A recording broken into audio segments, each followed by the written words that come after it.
got you. I just heard you. Okay. All right. All good. Thank you.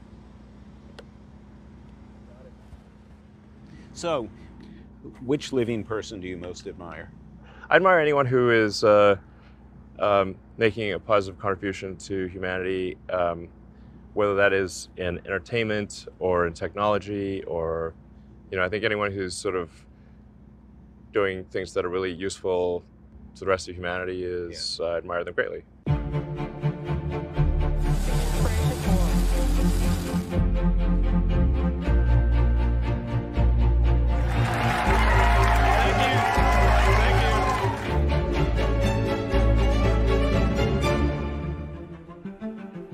It's really hard to escape Elon Musk's dominance over so many things in American life right now. He's got this rocket company that is completely dominating the space launch business. He's got a car company that is completely dominating the electric vehicle market.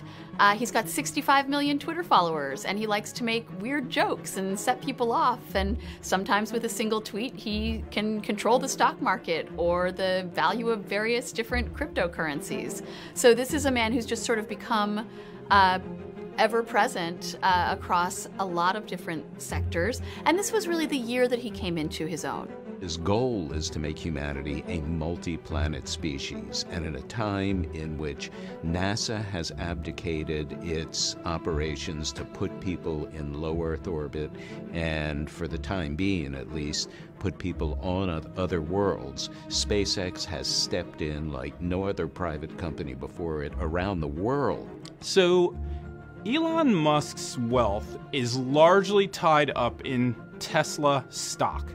He is not only the CEO, he is its largest shareholder. And Tesla is one of the most valuable companies in the country. Its market value is more than $1 trillion. And his wealth is sort of tied up in that company. Tesla has dragged the legacy automakers into the electric vehicle market. Yeah. Do companies like Ford, GM, Rivian, Lucid pose a threat to Tesla's dominance, or do you think you guys have so grasped the market at this point that you are going to own it? Well, if somebody makes better cars than we do, then and they then sell more cars than we do, I think that's totally fine. Our intent with Tesla was always that we would serve as an example to the car industry, and that and hope that they also make electric cars so that we can accelerate the transition to sustainable energy. I'm confident in the future in Tesla, that it will do well, and I hope some of these other companies do well too. Earlier this year, this Tesla crashed into a highway divider in California, killing the driver. Another slammed into a parked fire truck in Utah. Both had the autopilot feature on. There is a federal investigation underway into the autopilot software that Tesla has, which, despite the name, is not autopilot software. It does not drive the car for you. And people inside Tesla have expressed a lot of skepticism about whether the company's technology is eventually going to be able to get there. Are the cars safe? I mean, should I feel comfortable getting behind the wheel of a Tesla and saying, drive me where I need to go? Well, the statistics that I think are at this point unequivocal that far more accidents off autopilot than on autopilot. So this is not to say that autopilot is perfect. Now, to get to full self-driving where you don't need to pay attention, we still obviously have a lot of work to do. So as we get to the point where interventions are extremely rare, even in complex traffic situations, and get to the point where the probability of injury with full self-driving is much lower than with a human driving, then obviously at that point it would make sense to allow the car to drive itself and not have to pay attention. So this year, Elon Musk became the world's richest man ever. So we asked him about another pressing global problem, and that is income and wealth inequality. When it's time to pay taxes, new reporting from ProPublica says the nation's top 25 richest people pay little to nothing at all, including Warren Buffett, Jeff Bezos, and Elon Musk. One of the main criticisms of him is just that he's so rich. Should any human being be worth $300 billion?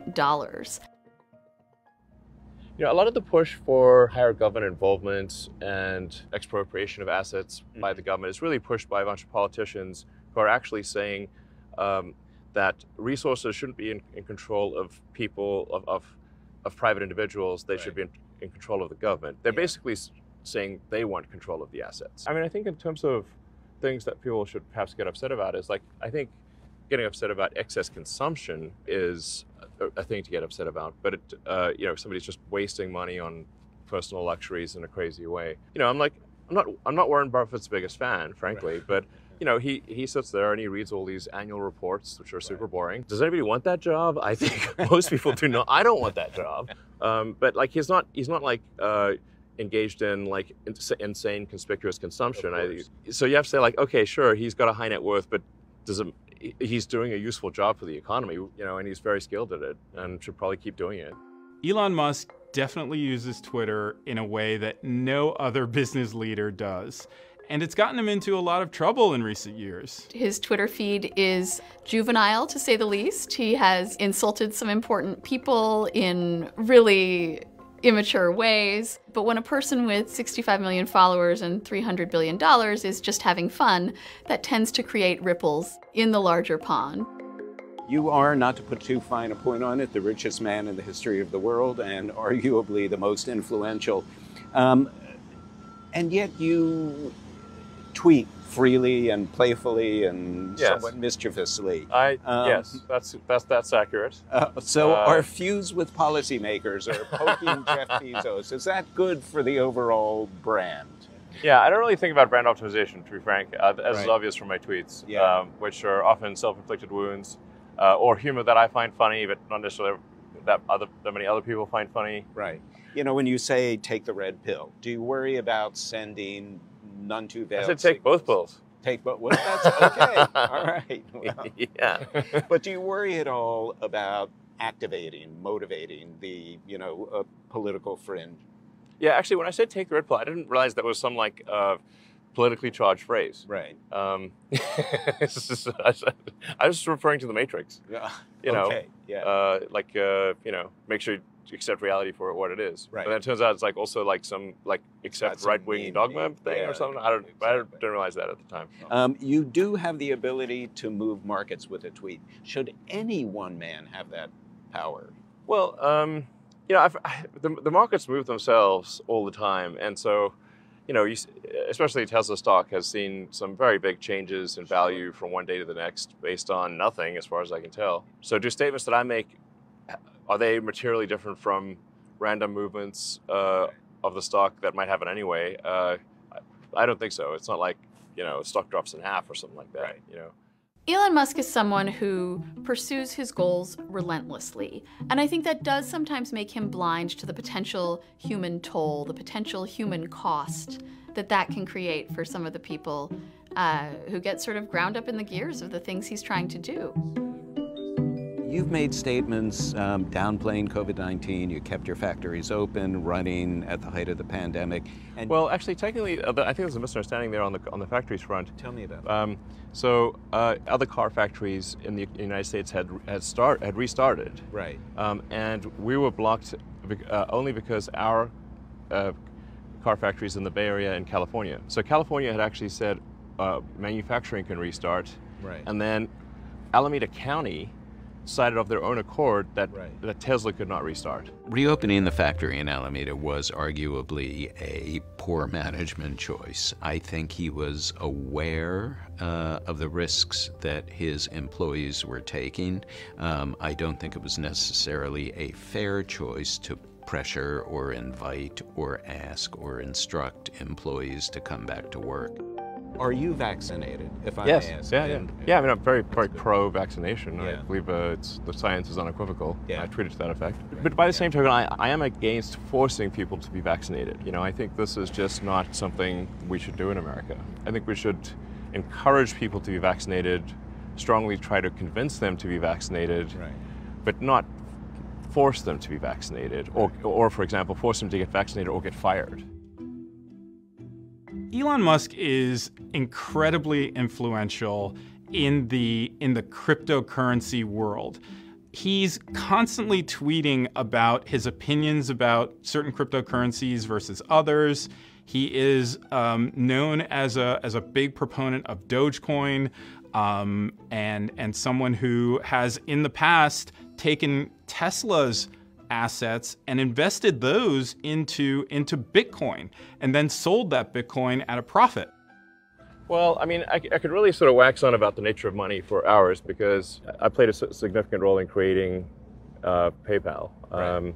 And so my understanding of the money system at a fundamental level of how it actually works, the detailed mechanics of it, is, I think, there are very few people that understand it better than me. Bitcoin is an interesting example, obviously the prime mover on this, but the transaction volume of Bitcoin is low, and the cost per transaction is high. It is, at least at its base level, suitable for maybe an exchange, a store of value. But fundamentally, Bitcoin is not a good substitute for transactional currency. Right.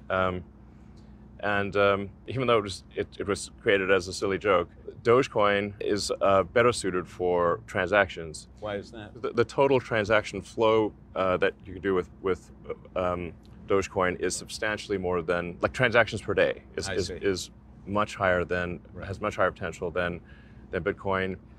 It is slightly inflationary, but that inflationary number is a fixed number as opposed to a percentage. Right. So that means over time, its percentage inflation actually decreases. And that's actually good because it encourages people to spend and rather than sort of hoard it as a store of value. I'm going to switch to a personal question a little bit, if you're okay with that. Yeah, sure. So what happened with the Grimes, and do you have a new girlfriend? Oh, man. Someone new. I know, here we are with our here we somewhat go. different approach. You know, Grimes and I are, let's say, like, semi-separated, you know, like, it's just that her work has her just being in different places a lot versus my work. We, you know, weren't seeing each other that much. Yeah, we're still good friends, and I do not have a new girlfriend or anything. Okay. Yeah. I mean, this place is basically like a technology monastery, you know. Technology monastery. Yeah. I believe with that. There's hardly any. I mean, there's some in here, but not many. Yes. And it's remote. Yeah. And we do technology. Yes. So this is the techno monastery.